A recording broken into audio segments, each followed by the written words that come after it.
What do you think is a good mediator? I sometimes think that mediators are perhaps not sort of unique race. Yes. As such.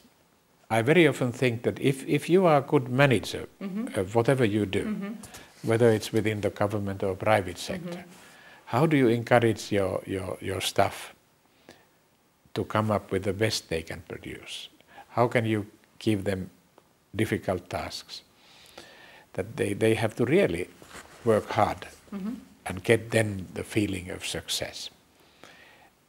How do you treat people in general? I think these are rather common features that I see in many professions, and that's why I believe that mediators can come from different walks of life, and their background can be different. Then it's a question of techniques, which it's very useful that they are more systematically taught, and also that there's more academic research.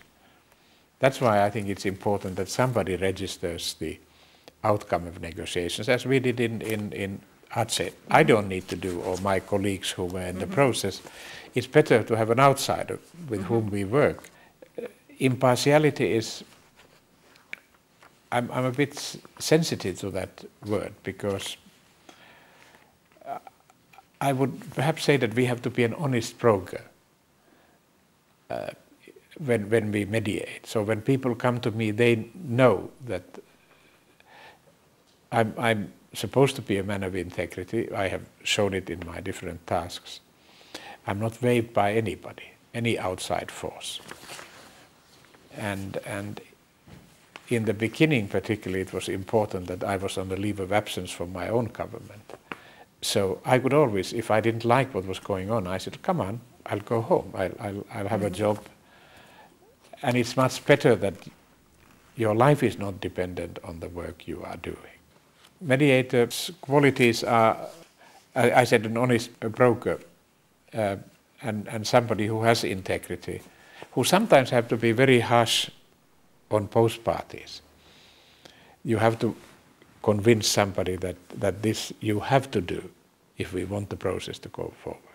And then tell the other side that you also have to do this from your side, because otherwise perhaps stop some practices that are going on in the country, or agree of very difficult decisions. You can't be neutral either. No. If somebody, for instance, in negotiations misbehave, you have to tell it to them.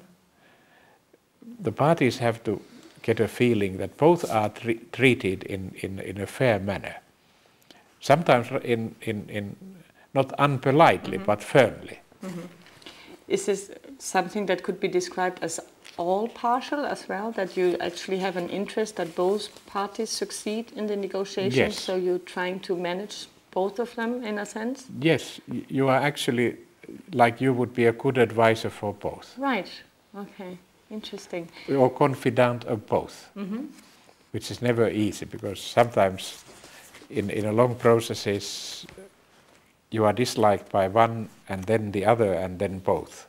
Right. So you shouldn't be surprised if that happens, but because you have had to insist on things that the parties don't particularly like.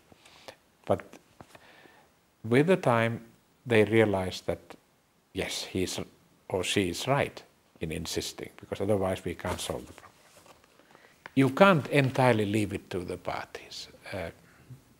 I have perhaps, I'm personally a bit interventionist, as you know me, that I think the mediator must have some sort of idea where he or she is trying to guide the process.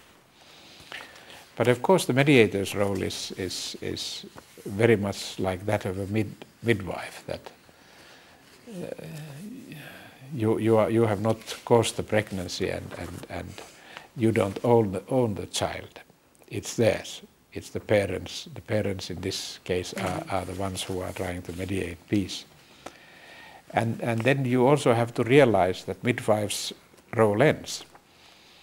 But you still may need the advisory services from medical faculty even when a child is growing up. But you have to realize that it's theirs, and the success that is theirs, they should be enjoying that we did it. And so I would also say that the mediator's ego should not come on the way. If we think that we are most important, then we are in the wrong business. It's very interesting that to use this analogy of the midwife, because obviously when you say the mediator kind of needs to know what he wants right from the beginning, or at least you know that. Now the midwife obviously doesn't know whether it's going to be a boy or a girl. But nowadays more and more, if the parents want to know. But, okay, but it might not be what she wants. He or she will find out. Right, okay. But you as a mediator sometimes have something in mind, right, before starting a mediation. Is that correct? No, I think what is perhaps a common feature with the midwife and mediator is that we both want to have a healthy baby to be born. Right.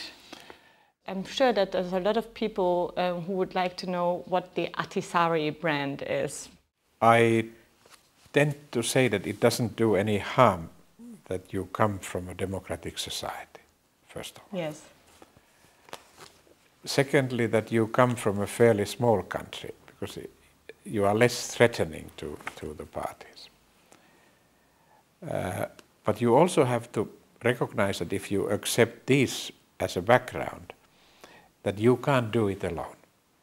You need also sometimes the most important actors who can influence most for the positive outcome of a conflict. And